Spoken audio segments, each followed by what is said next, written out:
عدل و انصاف کے لیے خدا کی شکر گزاری۔ زبور 9۔ میں اپنے پورے دل سے خداوند کی شکر گزاری کروں گا۔ میں تیرے سب عجیب کاموں کا بیان کروں گا۔ میں تجھ میں خوشی مناؤں گا اور مسرور رہوں گا۔ اے حق تعالی، میں تیری ستائش کروں گا۔ جب میرے دشمن پیچھے ہٹتے ہیں تو تیری حضوری کے سبب سے لغزش کھاتے اور ہلاک ہو جاتے ہیں، کیونکہ تو نے میرے حق کی اور میرے معاملہ کی تائید کی ہے۔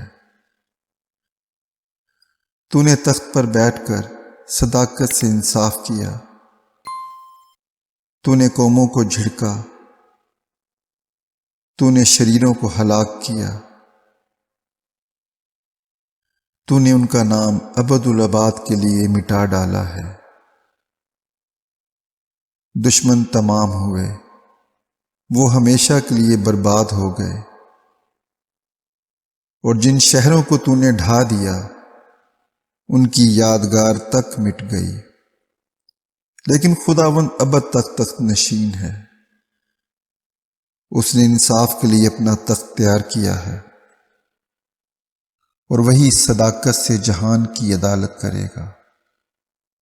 وہ راستی سے قوموں کا انصاف کرے گا۔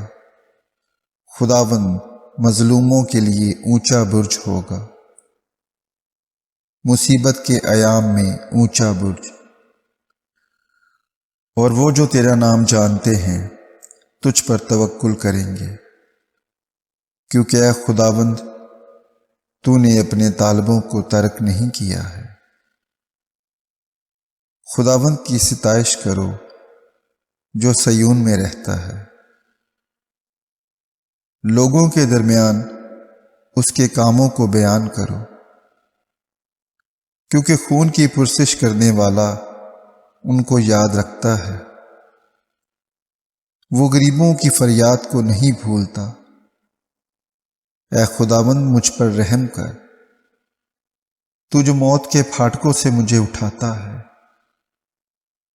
میرے اس دکھ کو دیکھ جو میرے نفرت کرنے والوں کی طرف سے ہے، تاکہ میں تیری کامل ستائش کا اظہار کروں۔ سیون کی بیٹی کے پھاٹکوں پر میں تیری نجات سے شادمان ہوں گا۔ قومیں خود اس گڑھے میں گری ہیں جسے انہوں نے کھودا تھا، جو جال انہوں نے لگایا تھا اس میں انہی کا پاؤں پھنسا۔ خداوند کی شہرت پھیل گئی، اس نے انصاف کیا ہے۔ شریر اپنے ہی ہاتھ کے کاموں میں پھنس گیا ہے۔